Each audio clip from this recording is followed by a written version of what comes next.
আসসালামু আলাইকুম ভিউয়ার্স, আমার আজকের রেসিপি শুকনা চালের গুঁড়া দিয়ে চিতই পিঠা। তো এই পিঠাটি খুব সহজে তৈরি করে নেওয়া যায়। তো এই জন্য এখানে আমি 2 কাপ পরিমাণ শুকনা চালের গুঁড়া নিয়ে নিয়েছি।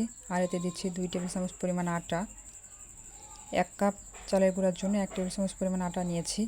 এই আটাটা অবশ্যই দেবেন, তাহলে পিঠাটা নরম এবং ফুলকো হবে। আর এতে দিচ্ছি স্বাদ মতো কিছুটা লবণ। তো লবণটা দেওয়ার পর হাত দিয়ে সব কিছু একটু ভালোভাবে মিশিয়ে নেব। আমি এখানে ঘরে তৈরি চালের গুঁড়াটা নিয়েছি। তো মেশানো হয়ে গেলে অল্প অল্প করে কুসুম গরম পানি অ্যাড করব। একটা আঙুল চুবানো যায় এমন অবস্থায় পানিটা দিতে হবে। পানিটা একবারে দেওয়া যাবে না, অল্প অল্প করে দিয়ে মেখে নিতে হবে। তো ভিউয়ার্স, আমার রেসিপিটি যদি ভালো লেগে থাকে তাহলে প্লিজ আমার চ্যানেলটি সাবস্ক্রাইব করবেন আর পাশে থাকা বেল বাটনটি ক্লিক করবেন পরবর্তী নোটিফিকেশন পাওয়ার জন্য। আর ভিডিওতে একটা লাইক করে দেবেন আর রেসিপিটি কেমন লাগলো অবশ্যই কমেন্টসে জানাবেন। তো অল্প অল্প করে পানি দিয়ে একটা গোলা তৈরি করে নিচ্ছি।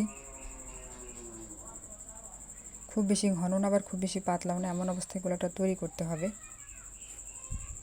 তো আমি হাত দিয়েই পুরো গোলাটা তৈরি করে নিলাম। এই গোলাটাকে 20 মিনিটের জন্য রেস্টে রেখে দেবো। আপনারা চাইলে আরও বেশি সময় ধরে রেস্টে রাখতে পারেন। আর কতটা পানি লাগবে এটা আমি পরে বলে দিচ্ছি। এই গোলাটা রেস্টে রাখার পর অনেকটা ঘন হয়ে যাবে, তখন আরও কিছুটা পানি অ্যাড করতে হবে।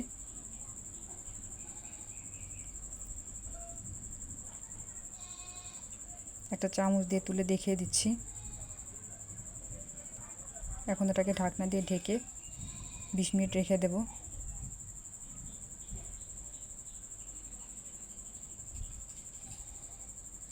তো ফিরে আসছি 20 মিনিট পর। এরই মাঝে পিঠার শাঁসটা রেডি করে নেব। তো আমি মাটির শাঁসে পিঠা তৈরি করব। সামনে একটু সরিষার তেল আর একটু পানি দিয়ে শাঁসটা লাগিয়ে দিচ্ছি। ধোয়া তুলে শাঁসটা গরম করতে হবে।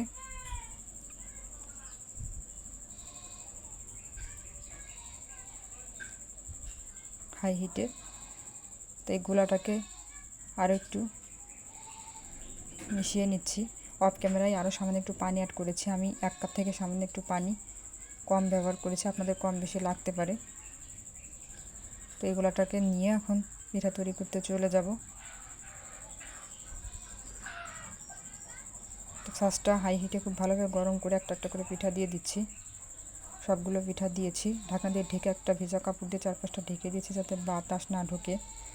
তো মিডিয়াম হাই হিটে 3 মিনিট জাল করব। 3 মিনিট পর ঢাকনাটা খুলে নিচ্ছি।